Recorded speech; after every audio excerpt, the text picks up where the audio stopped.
Hey guys, it's Tim, and this is Wrestling Unlimited. Ooh, almost knocked over my drink right on all my stuff. Woo, that was bad. But this is Pro Wrestling Unlimited, as it is Saturday, the 7th of September, 2024, and tonight was AEW All Out. All Out was, for the most part, a pretty good show. There were a couple matches where I was just like, meh, I didn't really get into that. That wasn't for me. That was just all right. But then there was some other stuff where I was just like, holy crap, what did we just see? What just happened? Oh, Lord. And so, a couple big key things on this show. Bryan Danielson almost got murdered. John Moxley, old Jonathan Good, almost tried to commit murder. Did try to commit murder to the point where, and I bet you this is just Jim Ross being so good and playing it off. I thought JR thought that it was a shoot. The way JR was playing this up, that's a bad look on pro wrestling. That's not what we need in this sport. That's not what we need here in this business. That's bad for pro wrestling. And it's like, come on, JR. Come on. But he got me thinking he thought it was a shoot. I don't know. Anyways, and then I'll get to it at the end here. I'm not going to rant about it yet. That chair shot to goddamn swerve. Unprotected chair shot to the head. And I know what everyone's going to say. Ooh, they gimmicked the chair. They used maybe like a cookie sheet or something. It doesn't matter. You getting hit with something like that, as hard as someone can swing it, and you're not putting any hands up, one hand up, anything to protect or stop or nothing, and just on your knees going, hit me. And just sitting there and waiting for it. No, that's how you get a concussion. Now, I will say, 8-9 times out of 10, the wrestler's going to come up fine. But there's that 1 or 2 out of 10 where you're going to come up messed up. Remember what happened to Cody? They thought they gimmicked the chair when Shawn Spears swung him, hit him on the top of the head with an unprotected chair shot. And Cody got messed up from that. Not only did he need a bunch of stitches and got gashed open on the back of his head, Cody said he felt that for a long time. And so I get it. And I posted on, I'm going to read the tweet that I sent out. Also, I do have the AEW media scrum on my screen on this side muted. So if anything on there I can maybe tell happens, we'll see. Also, something maybe happened backstage. We don't know any full details. But during the Continental title match, a bunch of security guards just ran to the back like full sprint, and no one knows what's going on. At least no one's reported what's going on yet. But I sent out a tweet saying, what the fuck are we doing? Please stop these hard unprotected chair shots. I don't want to hear, but they can gimmick the chair. So I had people commenting on me going, oh, STFU crybaby. Or I had another one. Let me find the other response to it. Someone else responded to it as well. Actually, there's a couple more I haven't seen yet. This person said, they started already. It's literally a prop. And I said, SO was supposed to be the one they used to crack Cody over the head with, and he got messed up from the shot. Someone goes, that was 5 years ago. They've obviously figured it out since then. It's literally a cookie sheet painted black. I know that. I know the sound. Oh, you know the sound? You know the sound? Never mind. We're full ranting right now about this chair shot. You know the sound. What? You've hit somebody over the head with a cookie sheet before? And then I said, doesn't matter. Let me hit you hard as possible over the head with a cookie sheet and just stand there and take it with no sort of protection or blocking the shot even a little. Someone goes, we'd love for you to hit me with the cookie sheet. It does very little damage. People like you are why wrestling doesn't have an alternative for 20 years. You're too sensitive. No, that is not it at all. It is not that I am too sensitive. It's called looking out for the athlete's safety. Looking out for the wrestler's safety. As somebody that has suffered a concussion before, as somebody that has a friend that suffered a concussion 10 years ago and still to this day has post-concussion symptoms. Concussions are no joke. Shots to the head are no joke. When I was in my basic training in the military, we were doing some drills and we had no helmets or anything on.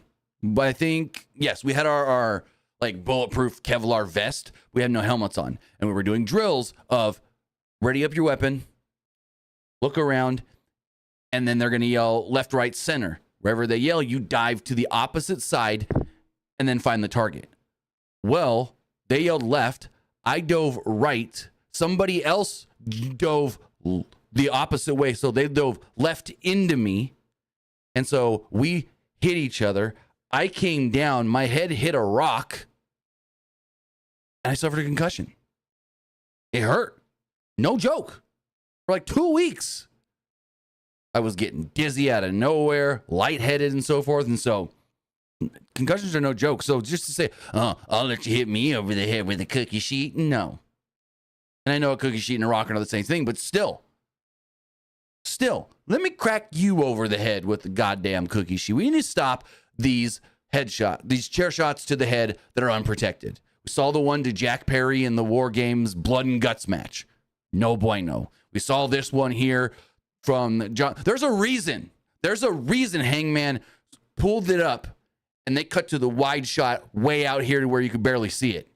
Because they didn't want you to see that chair shot and the chair break over Swerve's head. They didn't want you to fully see it. That's why as soon as Hangman went like this, they cut as he was coming down. So that way you didn't see that tight shot like they already had it on. Because they knew it was bad. So we need to stop these godforsaken chair shots to the head that are unprotected. You're going to do a shot like that? Protect it somehow. Get one arm up. Get two arms up. Just get a forearm up. Or don't swing it as hard as you fucking can. And you can call me too sensitive. I don't fucking care. You can say, I'm the reason there's no alternative. No, I'm all for hardcore matches. I'm all for doing these types of matches. But protect yourself. Don't just sit there on your knees and let somebody, don't be Ken Shamrock and let somebody swing at you as hard as heavenly possible and just boom right on the top of your head. That's not safe. And I just don't know what more to say other than we need to stop this in pro wrestling. We need to stop these unprotected chair shots where the guy that is giving the shot is swinging hard. If you're going to do it, don't swing so hard. Yes, then it's not going to look good. It's not going to sound good. But protect yourself somehow. Don't just get on your hands and knees with your hands down and just go brace for impact. No, that is not how we need to be doing this at all. With all of that, I want to say thank you for joining me here. Twitch.tv/PW Unlimited, YouTube.com/Pro Wrestling Unlimited, and podcast services all around the globe like Stitcher, Spotify, Google Pod, Apple Pod, Anchor, iHeartRadio, and so much more. Remember, if you are watching live on Twitch, you can help us out a couple of different ways. You can either help us out by hitting that donate button down below or by donating Twitch bits in the live chat. Also, remember, you can help us out by subscribing to the channel one of two different ways. You can subscribe with a tier subscription, or you can subscribe with Amazon Prime, because remember, if you have Amazon Prime, then you have Prime Gaming. Prime Gaming gives you a lot of cool things like free games, free stuff for games, and you always get one free subscription to any Twitch channel you want to subscribe to throughout the month, and I'd greatly appreciate it if you did right here, Pro Wrestling Unlimited. Also, remember, you can help us out on YouTube by hitting that subscribe button. That way you know when we post new videos, that way you know when we go live, and that way you know when we post to the community tab. If you want to support in another way, you could do so by becoming a channel member and hitting that join button. Even if you do so like many others have at the $1 tier, we highly greatly appreciate that, whether that is here on YouTube or at patreon.com/PW Unlimited. And finally, head over to the Epic Game Store. Head over to the Epic Game Store and buy something. Whether you're buying a new game, whether you're buying an old game, whether you're claiming a free game or getting bucks for Rocket League, Fortnite, or Fall Guys, use our code right here, PW Unlimited, at checkout, and you will be supporting us at no extra cost. Right now, they do have their end of summer sale going on the Epic Game Store. Maybe you're getting into that new Warhammer 40,000 Space Marine 2 game, or you're looking to claim the new Rugrats game, Rugrats Adventures in Gameland, that comes out next week. On the 12th, you get it for free from the Epic Game Store. Claim it, and then use our code PWU and LIMITED for all Epic Games and Epic Game Store purchases. Heck, you can get Spider-Man, and Spider-Gwen, or as the kids call them now, Spider-Man, Spin, and Ghosty in Fall Guys, and use our code when getting those skins. And that's PWU Unlimited at the Epic Game Store. Oop, and it popped back up. So I didn't see much of any of the pre-show. Like, I was in and out watching it, so I don't have notes per se for the matches. But I do know they claimed defeat Iron Savages on the pre-show. The ROH Tag Team Champions, Dustin Rhodes and Sammy Guevara, teamed up with Hologram to defeat the Premier Athletes, Ari Daivari, Tony Nese, and Josh Woods. And then the Bang Bang Gang defeated the Dark Order, which Evil Uno is on the press show, the post show right now. They haven't started the scrum, which is interesting because it's gone way longer than the All Out one did before the scrum started, which is very interesting, especially with that rumor of something may have happened backstage. Is Tony dealing with something? I don't know. Also, Lexi Nair is on the post show instead of Renee Paquette, and they played it up of, well, Renee can't be here right now. She's got some things she's got to go deal with. And then they start talking about what Moxley did to Danielson. And then finally on the post show, we saw the Costco guys. I've never seen these guys before. I don't know who they are, but they call them Costco guys. And they just kept saying, boom. That's a boom. That's a boom. I don't know who these guys are, but that's a boom. And then they were like, MJF, what do you think of him? He's a doom. So I guess they boom and doom things. I don't know. It's their thumbs up, thumbs down. It sounds like, I don't. Oh, press conference is now finally starting. RJ City, Daddy Magic, and Lexi are walking off. So I assume Tony's about to come out. Don't know who's moderating because Lexi just left. And usually, or the last couple of times, it's been Renee. Wait, what are they doing? Hold on. Oh, they're just taking all the extra mics away. Weird. Oh, Renee is there now. Renee is there to moderate. Okay. Anyways. This is interesting. I want to know if she says anything. If anyone's watching, let me know if she says anything about John. And then put it in the live chat. If anyone's watching that post-show press conference. Anyways, Costco guys. I don't know who they are. One guy said he used to be an indie wrestler in New Jersey. So, yeah. There's an angle with Sky Blue. She came out on crutches and then was attacked by the AEW Women's Champion, Mariah May. The Glamour.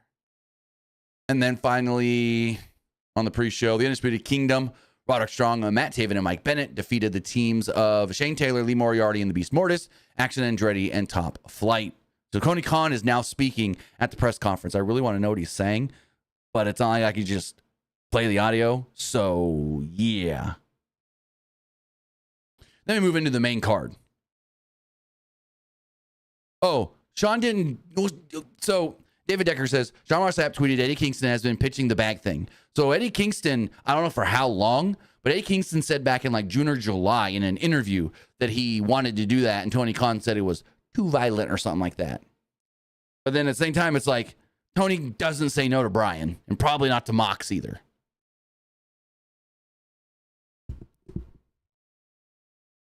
Anyways, we do also have a bit donation here from Esports Gaming Rules. He says, quote, the BCC and Mox betrayal on Brian is wild, and it could lead to Shane McMahon and AEW and WBD better think twice about talking to TK and AEW about having that TV streaming deal after the main event. Swerve got Benoit. Okay, now you're going a little too far there.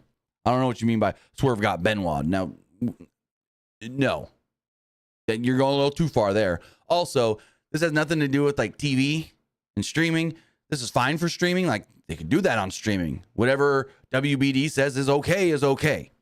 Now on regular television, they're not going to go that hard on regular television. I'll just say that. As far as Shane McMahon does go, I'll give you guys a little scoopsy. Here. I was told by somebody that knows a few former WWE superstars that Shane McMahon may not be the only WWE superstar with Jon Moxley in AEW. That's all I'm going to say. That's all I'm going to say because I haven't got this fully confirmed and corroborated with other sources, but I have been told by somebody that knows a former WWE superstar, maybe a few former WWE superstars, somebody in the business, and they were like, hey, it is Shane, and it's somebody else as well. That's all I'm going to say. As we move forward here in the main card, MJF took on Daniel Garcia in a hell of an opener. This match was great within a, where'd that come from, finish. Just the, oh, we're going to pop you in the nuts, roll you up with jackknife, over. What? Also, another interesting thing here from, and I'm going to be cutting back and forth when I see something or whatnot. Ooh, I should put the is there captions? I know it's live, so there might not be captions.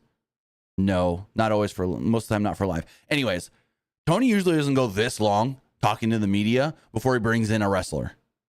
And Tony's been going for a couple minutes now without bringing in a wrestler. Oh, here's Will Osprey. Here's so-and-so. Here's Mercedes, you know.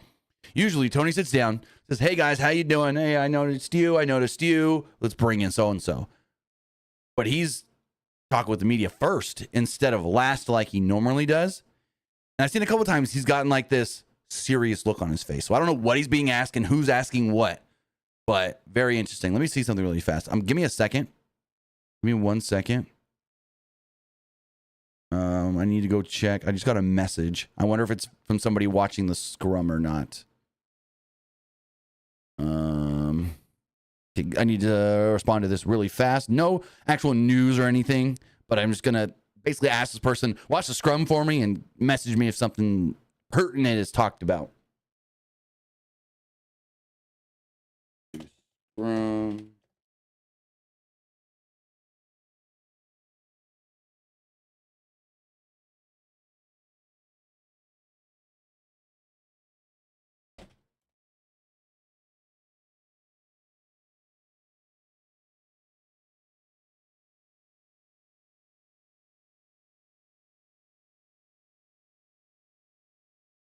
All right. Cool. So I don't know. Then we can go here and people might be live tweeting the scrum. Khan said, okay, here's something. Tony Khan, this is from Dave Meltzer. Tony Khan says pay-per-view beat last year, so it was the over. We'll have more info Thursday. Said close and exciting negotiations, very detailed contract. So that's about the new TV deal coming out. But Dave Meltzer also tweeted, Khan said it's safe to say AEW is here to stay on TBS and TNT for many years. Have not put pen to paper, but very exciting things to come. So there we go. Ooh, they also announced Queen Amanada to challenge Mariah May on Dynamite this week. Not a marquee match. Not a match that most people are going to know. Most people are going to go, who is that? I'm just going to say it. Because she's primarily on Ring of Honor. So, ooh, so there's a fan video of that chair shot. It looks even worse because you don't get that right as he's swinging it, zoom out to the other camera angle. It's just straight on. And oh my God, it looks even worse. Also, according to Sean Ross Sapp, he said he is actively finding out details of what happened backstage. So I assume if he's going to post anything, he'll either say it on his podcast or have somebody post it on their Patreon. So I'm going to open the Fightful Patreon as well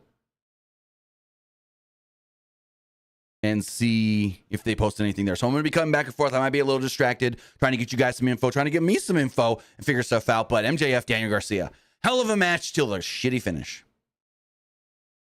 So MJF's making his entrance. He's in the ring and everything. And then poof, Garcia just jumps him. Garcia just says, screw waiting. I don't need an entrance. He runs down to the ring and attacks MJF. Referee kind of like pulls him apart or whatever. He's got a bandage over his head where he was busted open with the bottle shot. And he tries to go for a pile driver, but MJF launched him hard into the corner. MJF really zoned in on the neck, and the fans dueling chanted, he's our scumbag. No, he's not. He's our scumbag. No, he's not. As MJF had a stun gun and raked at the eyes of Garcia. MJF then spiked Garcia with a wrist clutch DDT.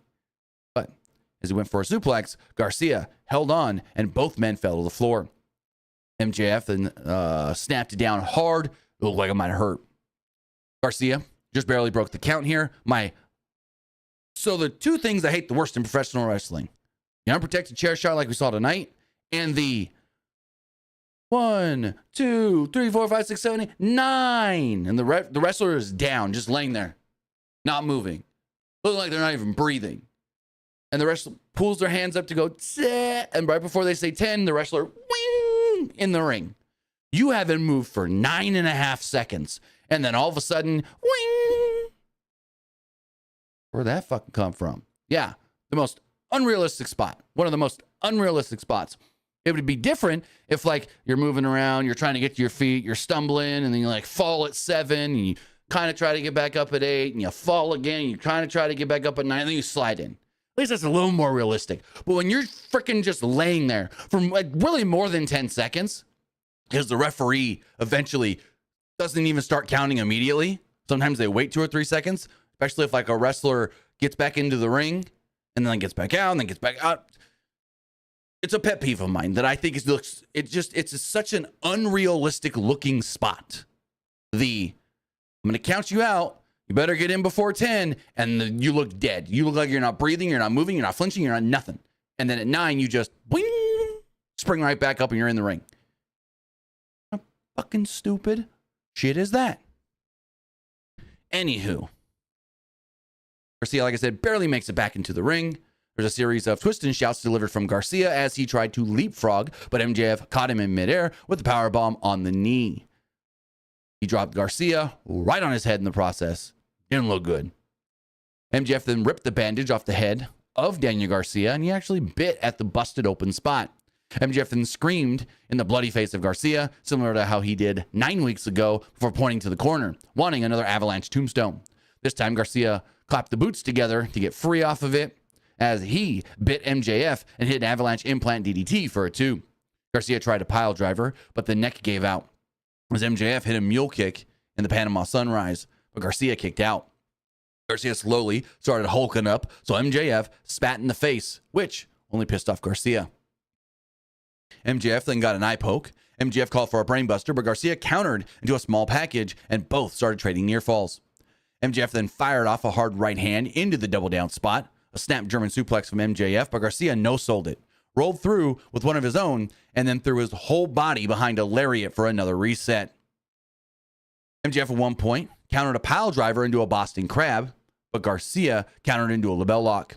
MJF then countered into a crossface, but again, Garcia countered into a Dragon Tamer. The neck then hampered Garcia from really applying too much pressure as MJF turned it into a salt of the earth, transitioning into a butterfly armbar. In a great sequence here, as Garcia went to grab the ropes, MJF snapped the arm back, but Garcia's one free leg managed to barely get to the ropes. MJF then wanted another Panama Sunrise, but Garcia just collapsed and fell backwards, so MJF couldn't do the move. But he fell back because he knew what he was doing. He didn't fall back because he was hurting. Garcia caught a jackknife pin for a close 2. There's an overhead strike, leaving sweat busting off MJF as a guillotine was applied. But Garcia wouldn't let MJF's arm drop. Basically, the referee was like, let's drop the arm, see if, he's out, match is over. So he goes to drop the arm, and Garcia grabs the arm and stops it. Fatal flaw, you fucking idiot. This cost you the match. This cost you the ref was about to, because in AEW, we usually just see the one arm drop, ref calls it. We don't go to the 3. No, it's the one arm drop, the ref calls it. So MJF's arm was going down, and Garcia stopped it, which I think, thinking logical here, real world, cost him the match. Garcia then spiked MJF with a jumping pile driver, but MJF kicked out. Garcia then brought MJF to the corner and wanted an avalanche pile driver, but MJF bit at his head.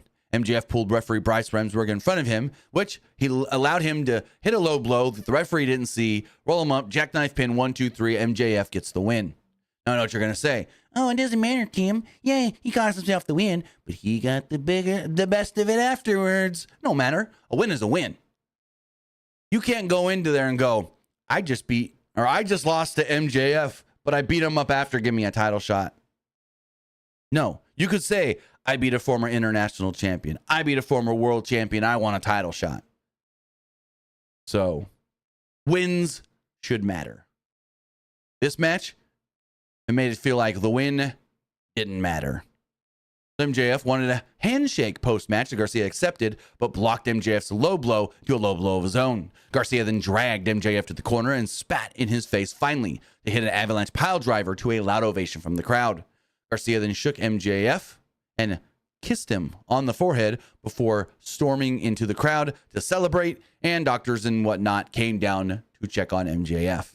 So again, fantastic match. I thought these two had a banger, as Sheamus would say. Then the finish was just normal MJF bullshit. Well, Tony Khan is still talking to the media by himself with nobody else coming out yet, which is very interesting. A couple more things here from the press conference. This comes from a Wrestling Purist. They state, Tony reiterates that he believes AEW will stay on TNT and TBS. They just have to put pen to paper. This also from Wrestling Purist. They state Tony Khan was asked about recently applying to the trademark AEW Shockwave. He said, quote, I think it would be safe to say AEW is set to create a shockwave throughout all professional wrestling. Being very coy there. Tony likes to do that kind of stuff where he doesn't give you straight answers.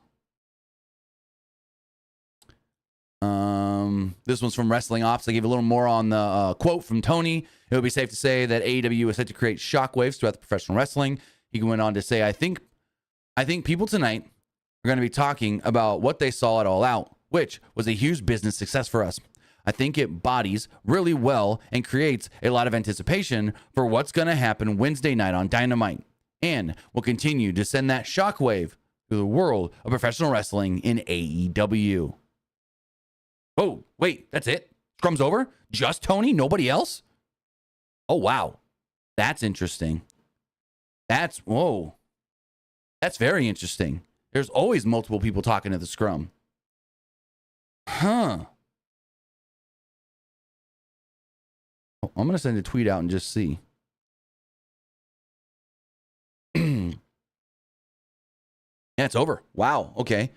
So was it just Tony Khan talking at the media Scrum and no one?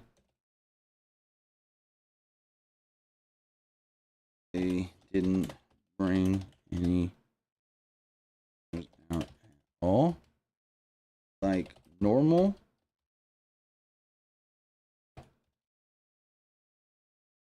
Interesting. I'm going to have to go watch that back. But also seeing these tweets, seeing some of these tweets from people that were watching it live tweeting it, sounds like he didn't really say much either, which is interesting, but not shocking. Also, apparently, there's a video here. I don't know exactly what it is, but it's William Regal. And the caption is, William Regal warned y'all, Moxley and Claudio, you pricks.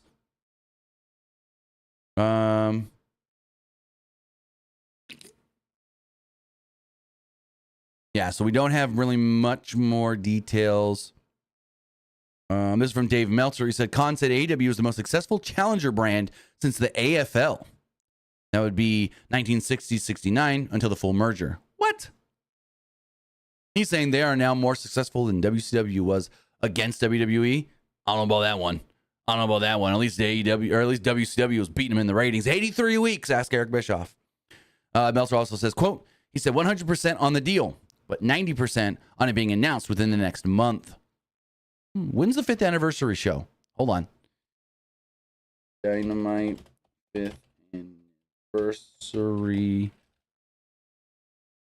AEW celebrates 5th anniversary. Pittsburgh. October 2nd. Could be then. He says not in the next month. It's close. I don't know. So yeah, nothing more from that, so we don't have to really worry about too much more. Trying to find some info on that so we can just talk full straight show. Next up, we had a tag title match. The Young Bucks defending against, I guess they're still the BCC. I don't know. Yuta don't know what's going on here. He's just a pawn. It was Claudio Castagnoli and Wheeler Yuta. They're leaving him out the building or whatever you want to call it. What is it? They're keeping him out of the loop. You don't know what the hell's going on. They don't tell Wheeler. Anywho, Esports Gaming Rule says, even if I hate AEW, but I watch the classic pay-per-views on demand on Triller TV, I'm starting to be worried about the state of AEW now. Oh, he also says, not a good sign for AEW, even if I watch it soon on demand on Triller. I don't know exactly what you're talking about there. What's not a good sign? I don't know what you mean by not a good sign for AEW, even if I watch it soon on demand on Triller. You mean you didn't watch the show? So you're commenting on a show you didn't watch? Esports Gaming Rules? Anywho.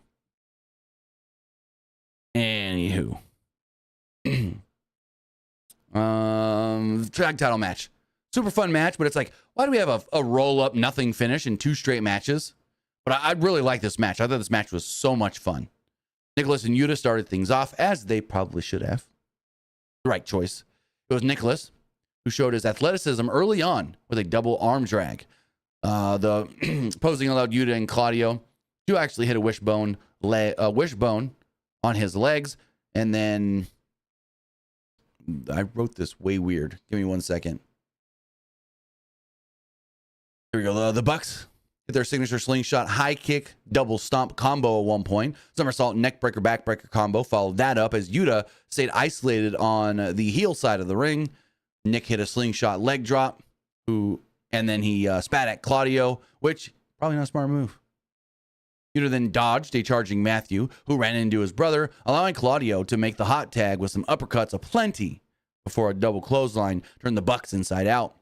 The uppercut parade went outside before back inside as a crossbody off the top got a near fall. There was a blind tag from Yuta as Claudio tried a springboard, but had his legs super kicked out.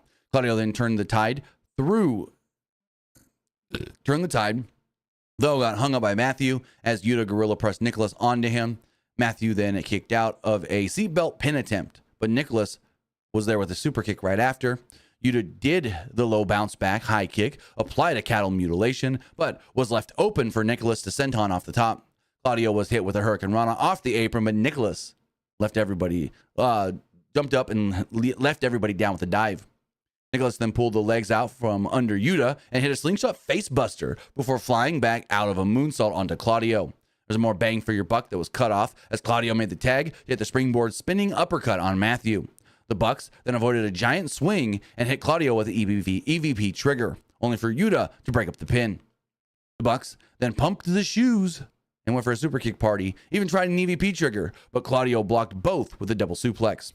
Yuta hit a dive on Nicholas as Claudio hit nearly 20 revolutions of the giant swing on Matthew. They went for the fastball special, but Nicholas flew in with a series of super kicks. Matthew went to the top with Yuta, but Claudio sprung up with an uppercut and a huge superplex. There's a fastball special attempted again, but Matthew got the knees up. Cradle pin on Yuta. Nicholas was holding Claudio on the outside, and 1, 2, 3. Young Bucks retain the tag titles. So it's like not as crappy as a finish as the MJF Garcia match. And I don't even call it crappy, but not great. Because at least there was the thing of Matthew caught Yuta. Claudio was about to break it up, but Nicholas was holding him back. So at least we had that. It wasn't just flash, quick roll up, bing, bang, boom. Next up, we had another incredible match. Will Osprey versus Pac for the International Championship. Boy, was this good. Nigel McGuinness at one point called this the epitome of the sport. And I bet you this one will be talked about for Match of the Year contender. The crowd is electric here from the opening bell. Pac, being the bastard he was, took a powder. Excalibur name drop Jordy Flesher, or Flesh, and said that both he and Pac walked in British wrestling so guys like Osprey can run. And they say that Osprey is going to be that for the next generation. He is going to break barriers for British wrestlers, just like Nigel and Pac did before them. Basically, they call Pac the old vet. Pac tried a snap Hurricane Rana at one point, but Osprey cartwheeled to his feet and went to the outside. But Pac was right there with him, going for a sky twister press. Back inside the ring, they repeated the same sequence, but this one with Osprey dropping in with the press as Ricochet was shown watching backstage. More on that later. Both traded slaps on the mat before rising to their feet, where Pac took charge. Pac repeatedly slammed Osprey violently into the barricade before bringing Osprey back into the ring with a brutal avalanche brainbuster. Osprey then pointed to his neck to the referee, but Pac didn't care. And he went for the cover anyways, got 2 off of it. Pac dodged a flying forearm, rolling to the outside, where he sprung off the barricade with the pip pip cheerio. Sasuke special followed and was perfectly hit As we go back inside the ring, Osprey then hit the handspring corkscrew for a 2. Nigel McGuinness said that he feels like a sack of spuds as both men went to the corner where Osprey wanted a Chicken Nando's, but Pac kicked out and hit a wild moonsault into a DDT that spiked Osprey, leading to a Liger bomb for a 2. Pac then charged, but ran into a Spanish fly that put him down from Osprey and put Osprey back in control. Pac then dodged an Os Cutter, but Osprey flattened him with a tombstone. Pac avoided a hidden blade, but Osprey managed an Os Cutter off the second rope to reset things, and the crowd starts chanting "Fight Forever." Both then rose to their feet slowly, where Osprey finally welcomed a forearm battle, and they started slugging it out. Pac eventually hit a hook kick. No, Osprey hit the hook kick on Pac. Another connection on the top. There's another that connected on the apron as Osprey wanted an Os Cutter, but Pac folded him up with a brutal release German suplex right on his neck. Relentless looking. Pac then followed this up with an even crazier Poison Rana on the apron before seeking in the brutalizer back into the ring, but toe on the rope broke the hold. McGuinness brilliantly called Osprey, setting himself in position for the Black Arrow as a ploy as he got his knees up. There's a wall walk-in Zaguri from Osprey that was answered by a bounce-back German from Pac, who wanted another Liger bomb, but this time Osprey snapped through with the Hurricane Rana pin attempt for a 2 that got the crowd huge. They thought it was the finish. Another Poison Rana spiked Osprey right on the back of his head, and Pac once more went to the brutalizer. Osprey powered to his feet. Pac tried a third Poison Rana, but Osprey avoided.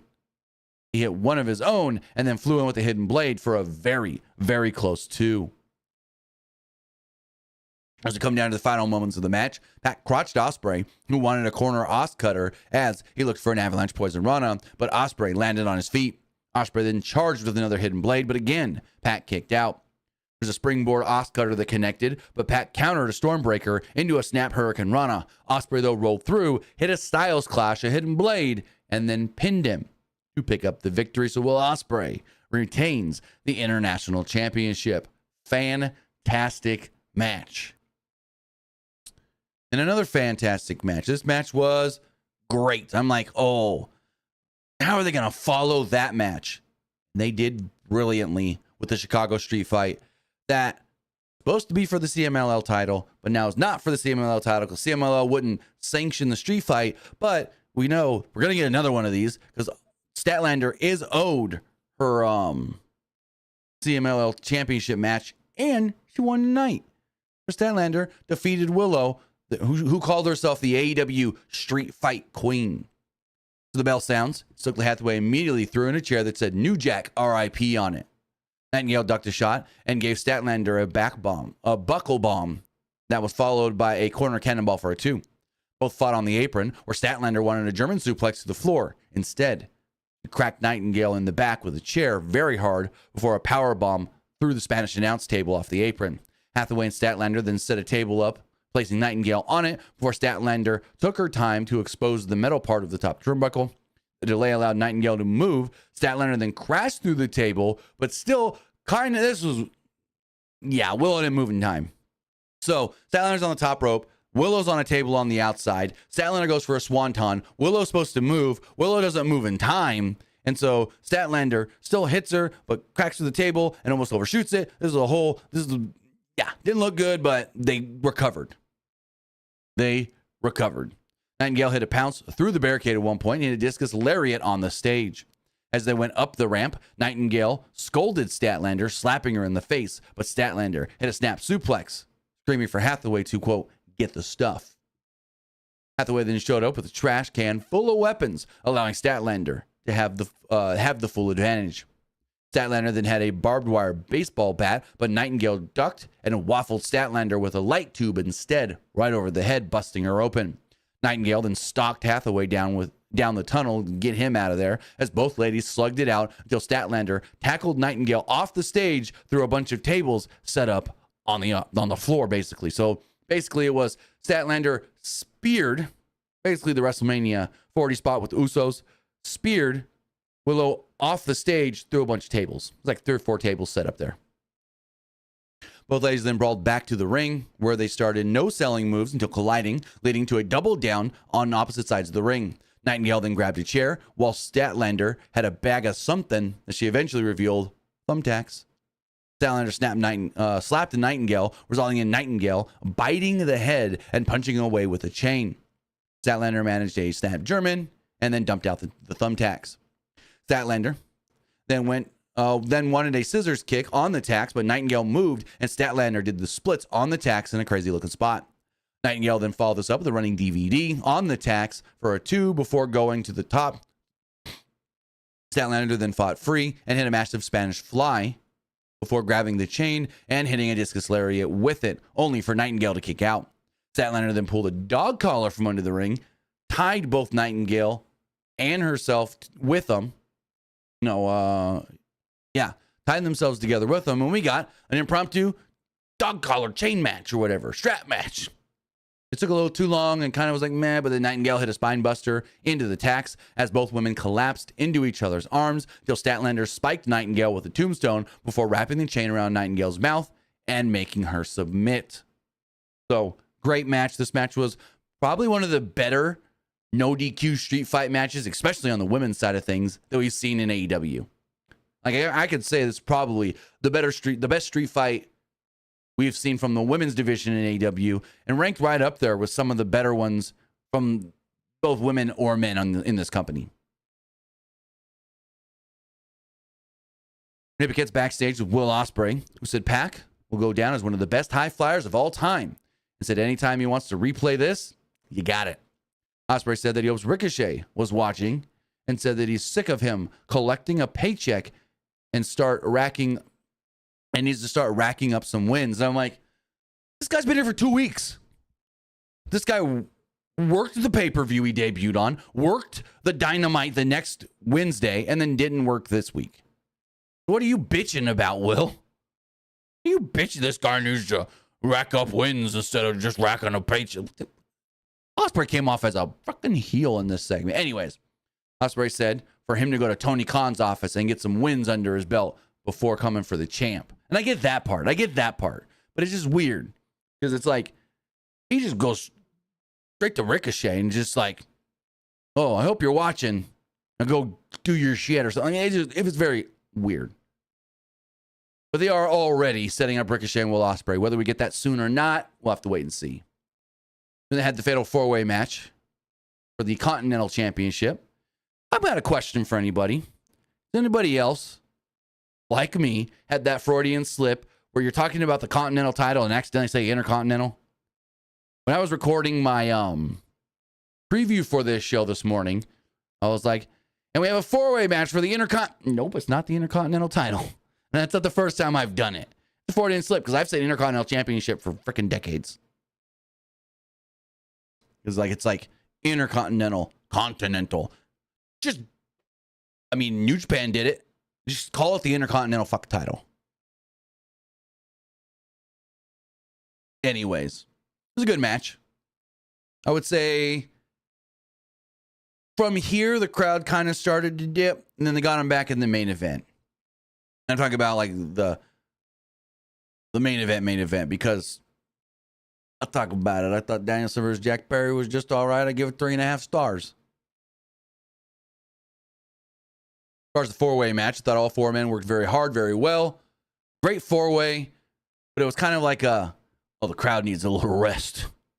And they did that with the next 2 matches, especially the Mercedes match.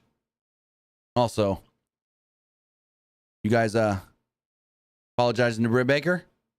Oh, Britt Baker had a horrible match with Mercedes. She sucks. Well, Mercedes didn't have much of a better match here with Shida. Oh, so who's the fault? Anyway, we'll talk about that and we'll talk about that. As far as 4-way goes, Cassidy came out to the Pixies theme, which was interesting.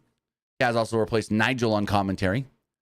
Briscoe and Cassidy were dispatched early as Okada and Takeshita went at it to the loud ovation from the crowd. Cassidy eventually came back in with double Hurricane Rana. Takeshita then hit a low tope as Okada ate a DDT back inside for a 2. There's some redneck kung fu from Briscoe to Okada as he flew in with a flying forearm before having a forearm and chop battle with Takeshita. Standing switches led to Briscoe's enziguri as the conglomeration members sent Okada and Takeshita to the floor. Then they hit double dives and cactus elbows. Callis is baffled on commentary that he's getting F Don Callis chants and he ain't even doing anything. He's like, I'm just sitting here talking to you guys and they're chanting about me. Taz said, it's because you're breathing, Don. And I laughed pretty hard at that one. He's like, Don, it's because you're breathing. So you know you're a great heel. Anyways, everyone took turns delivering vertical suplexes here. Kind of a weird spot until Cassidy broke the streak into a stun dog millionaire on Takeshita before, vertical suplex. Okada drop kicked Cassidy out of the corner into the floor as Briscoe met Okada with some more redneck kung fu, but Takeshita broke it all up with his dive attempt off with one of his own onto Okada and Cassidy. Takeshita then posed too long, so Briscoe launched himself off of a chair over the top rope with a dive to Takeshita on the outside. Briscoe all of a sudden is bleeding from the eye. I guess he was busted open in his Lance Archer match last night, and it reopened tonight. He and Cassidy then did some stuff where they were lightly chopping, lightly slapping, lightly chopping. Then eventually they clapped hands and said, let's go, and they started beating shit out of each other. Before they can really hit each other too hard, there were forearms and whatnot. Okada and Takeshita came in, grabbed them each, and hit released German suplexes. Okada then hit a drop kick and wanted a Rainmaker, but Takeshita countered into a Blue Thunder Bomb for a 2. Takeshita then placed Cassidy in the corner and hit a massive superplex, but Briscoe was there with the Froggy Bow for a 2. Okada up top went for an elbow, and as he did, he did the middle finger pose as Briscoe tried a J-Driller, instead opting for a lariat. Takeshita then charged with a running boot on Okada, and Cassidy hit the orange punch. Takeshita then countered a stun dog millionaire with a crunchy into the overhead German. Briscoe then avoided a power driver knee and hit a brutal J-Driller, but Okada pulled him to the floor, only to eat a Briscoe exploder. There's a Froggy Bow that missed on Takeshita, who then got the knees up and hit the power drive knee, but Cassidy broke it all up. There's a beach break that's connected on Takeshita as Cassidy wanted the orange punch, but Takeshita scratched him with one of his own and hit a wild lariat. Raging Fire cut off by Okada, who then threw Takeshita to the floor. Rainmaker to Briscoe, but Cassidy ran in and got the roll up for a 2. Okada then held on to the wrist, flattened Cassidy with a huge Rainmaker, and pinned him to retain the Continental title. So, 2 so far for the Elite. Young Bucks retained, Okada retained. Then we had TBS title. Mercedes Moné versus Hikaru Shida. Match kind of bored me. It wasn't horrible or anything. I wouldn't even call it bad.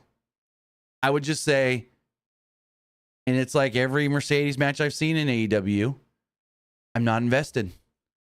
They do nothing, pull me in. And the crowd was pretty quiet here as well.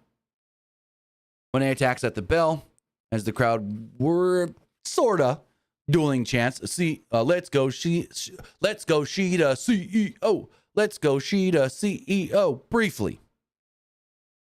Shida with a series of misdirection drop kicks for a quick near fall.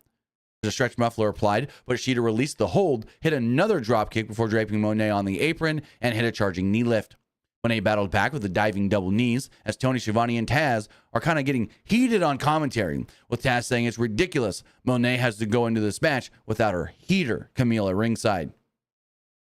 Moné then mockingly bowed at Shida, keeping her grounded until Moné hit a wild leaping double knees to the midsection in the corner for a 2.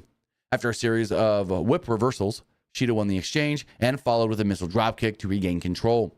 Corner punches and bunches from Shida, who went for a wild shot, but Moné countered beautifully into a crossface. Shida managed to spin to her feet and clock Moné in a double down spot. Moné then opted to talk some trash, which only pissed off Shida. So there was a stiff slap and a forearm that followed. Pump knee hit flush by Shida, and Shida went to the top, but Moné charged and hit a lung blower. There's a sunset flip powerbomb into the corner, followed with a charging double knees for a 2. Moné kept toying with Shida before hitting the Three Amigos. She was going to the top. Moné wanted a frog splash, but Shida got the knees up and hit a rolling Falcon Arrow. Then she did the deal, but got a near fall. Moné then blocked the katana, hit a knee breaker, and a violent dragon screw before a backstabber connected. Shida no-sold, delivered a German suplex, and a charging knee for a 2. Despite missing the first one, Shida waffled Moné with a katana flush. Then, sort of a third, but it kind of connected. I don't know. Moné then kicked out, actually, at 1, and and then baited Shida to the floor. There was a tug of war spot over an actual kendo stick, which was odd because it's not legal. Ref, what are we doing?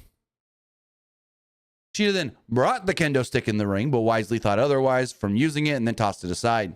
Question mark kick connected, and Monet sidestepped the Meteora and chop blocked the knee of Shida, leading to the Monet Maker and the victory. So it was weird because Monet's in control early on in this match, and Tony Schiavone's like, look, Monet can get it done without Camille. Maybe she doesn't need Camille afterwards. And that's when Taz gets all pissed off and goes, well, it ain't fair. If Camille wants to be out here, she can be out here. Christopher Daniels wants to come out and say she can't be at ringside. Well, that ain't fair because we need... I'm like, Taz, shut the fuck up. You sound so dumb. Over here saying, the heel should have her backup. So if she wants to cheat, she could cheat. Basically is how it sounded.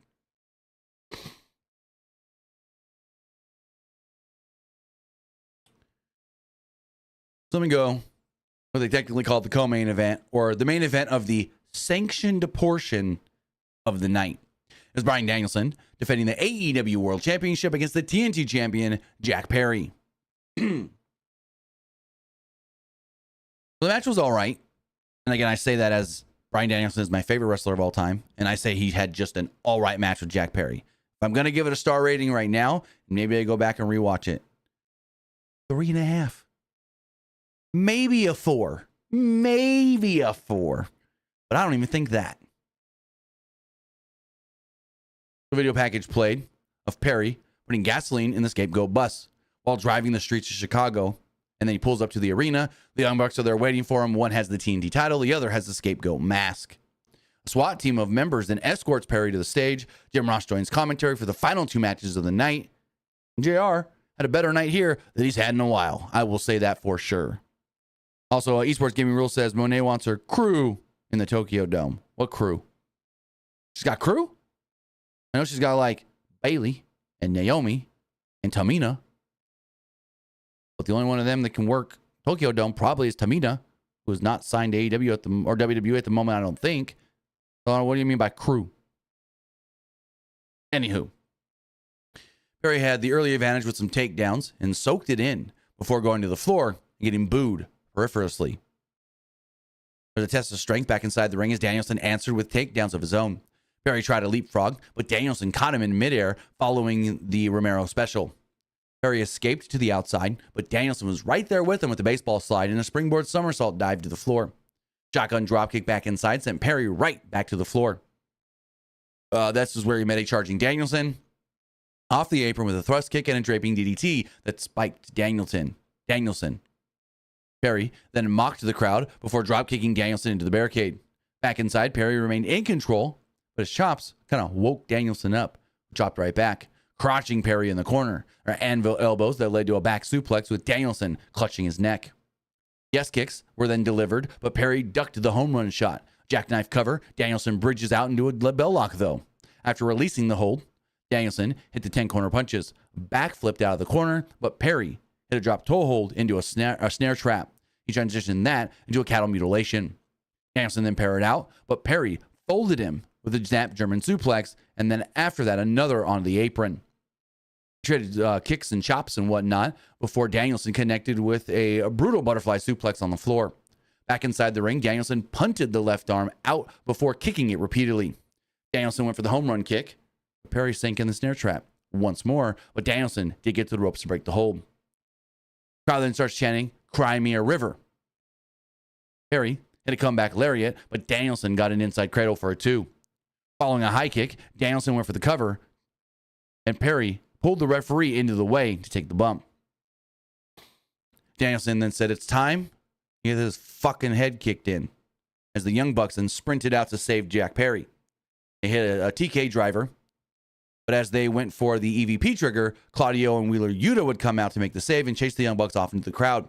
Perry then scurried to the ref to wake him up. He then hit the charging knee, but Danielson did kick out. Perry then stomped down on Danielson and turned him inside out with the Busaku knee. Both men then slugged it out in the middle of the ring and got to their feet before Slaps woke up Danielson and he lit Perry up with a rolling elbow. Perry no-sold the German suplex, but turned inside out with another Busaku knee for a close near fall. Danielson then stomped down repeatedly on Perry as he signaled for the end. Perry held his arms out, defiant by the end of the match. A final Busaku knee connected, and Danielson pinned him to pick up the victory.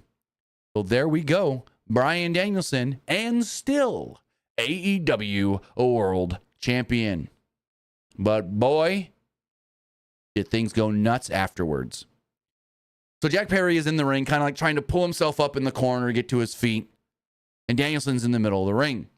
All of a sudden, Killswitch, the old Luchasaurus, slides in behind Danielson. He kind of looks at Danielson, kind of looks over at Jack Perry. They talk about, him and Jack Perry, Jurassic Express, what's going on? And then Christian's music hits. They tell us, hey, don't forget, Christian can cash in his contract for a world title shot anytime, anywhere. Comes out with Nick and Mother Wayne. They walk down the aisleway. They get to the bottom of the ramp, and here comes Jon Moxley. Moxley is standing there. Here comes Claudio. Here comes Pac. Here comes Wheeler Yuta. So Pac and the BCC, we're going to call him BCC for now, stop Christian Cage from cashing in his contract. Patriarchy then say, we don't need this, whatever. They walk up the ramp, kind of look back going, can we? No. And then they leave. Everybody gets in the ring. Moxley hugs it out with Danielson, and my brain goes to Mox is about to attack. Mox is about to attack, and everyone's going to be shocked. But I was half right.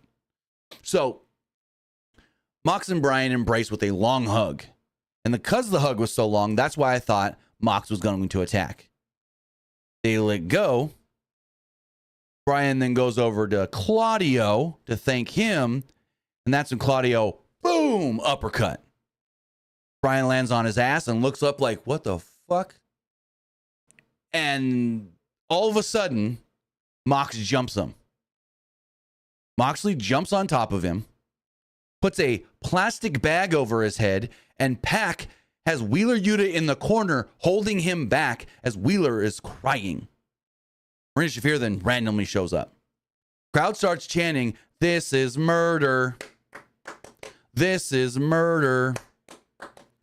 And Moxley's got this bag over Bryan's face. He's holding it tight so Bryan can't breathe. And then eventually, they let it go.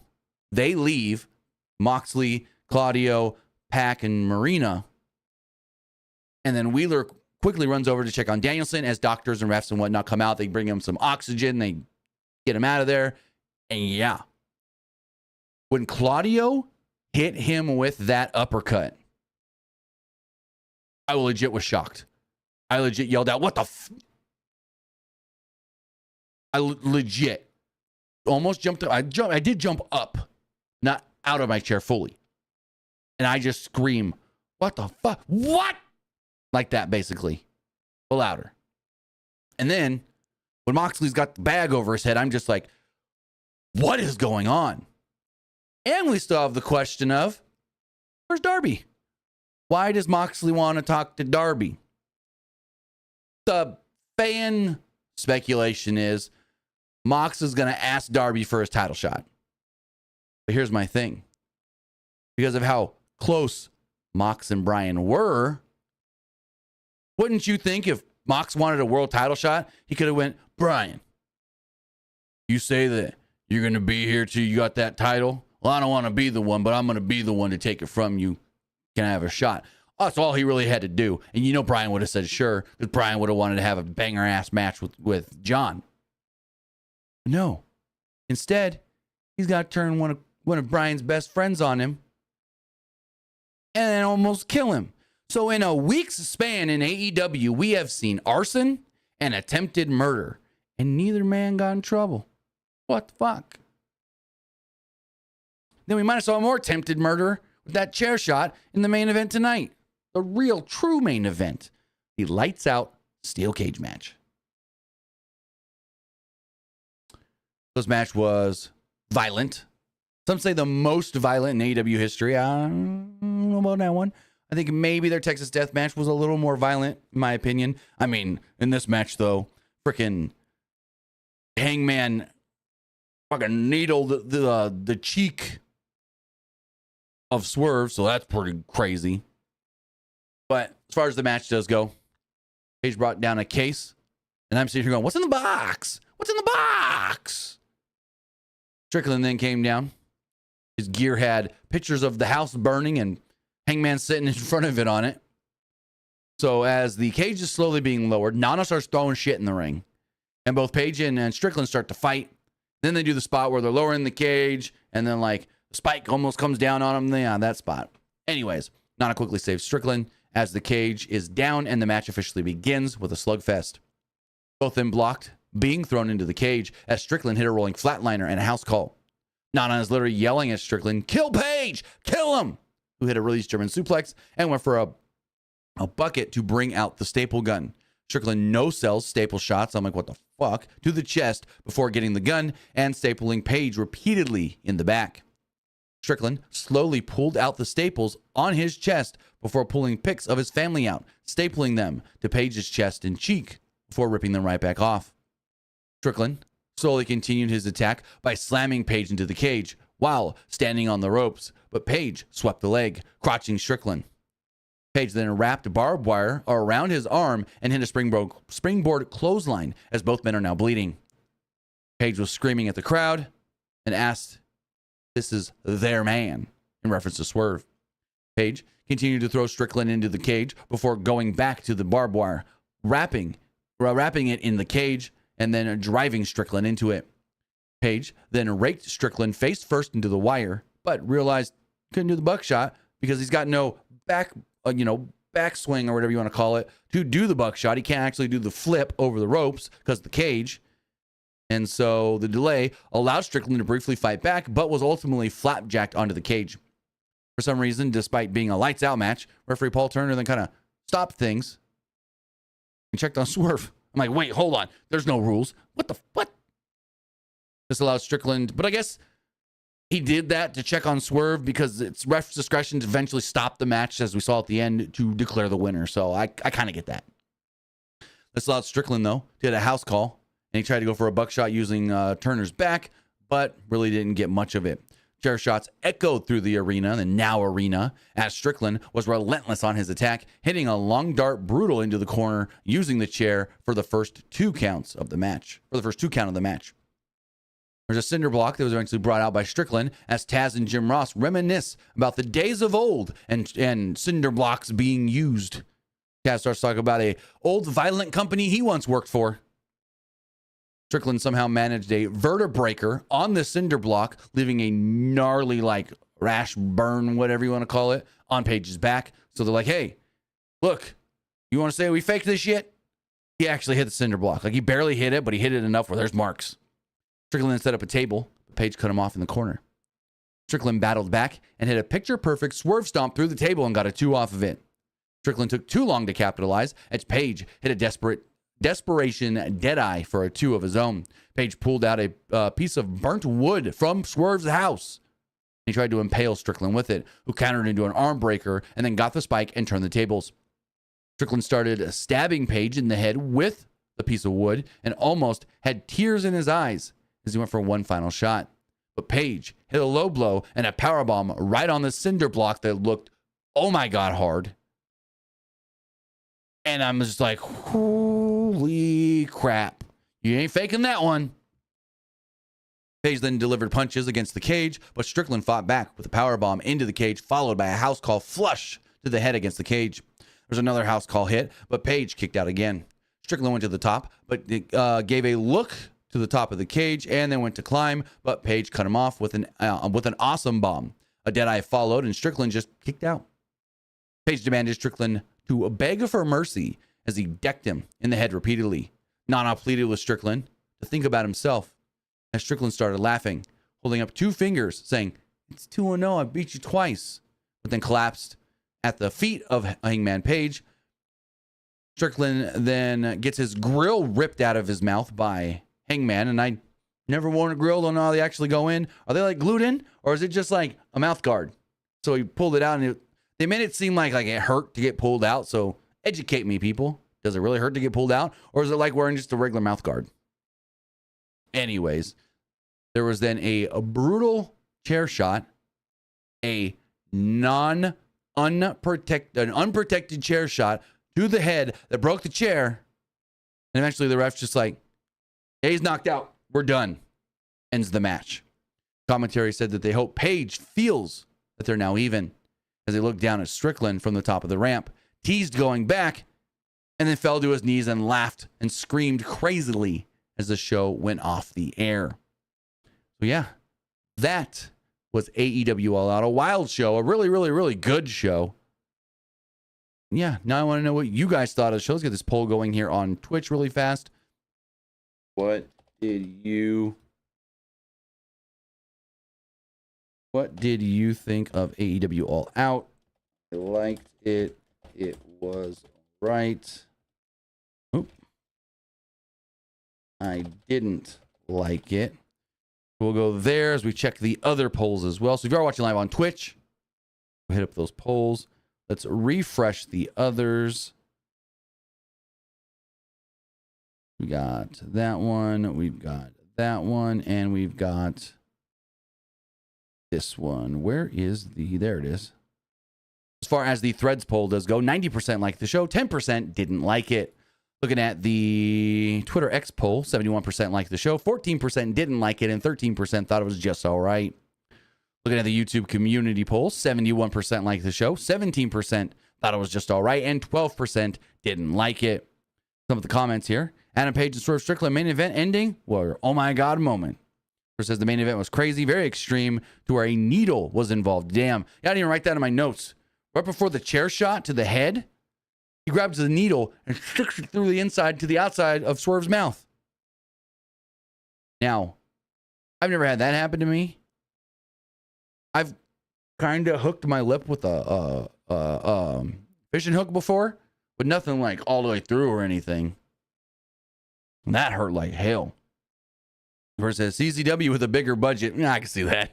A couple hardcore matches tonight. This person says, oh, I'm not going to read that. That's one of those hater comments just to hate. As far as the live poll does go, 70% liked the show, 22% thought it was just all right, and 9% didn't like it. And finally, looking on Twitch, 75% liked it, 25% didn't like it. With that, guys, that is going to wrap everything up. I want to say thank you for joining me here. Twitch.tv/PW Unlimited, YouTube.com/Pro Wrestling Unlimited, and podcast services all around the globe like Stitcher, Spotify, Google Pod, Apple Pod, Anchor, iHeartRadio, and so much more. Murray will be back live on Monday for Monday Night Raw. And Monday Night Raw this week, limited commercials throughout the entire show, so that should be interesting. So with that, guys, if we do hear anything for that show or anything going forward next week, I'll have it for you right here. Pro Wrestling Unlimited. Have a good one, guys.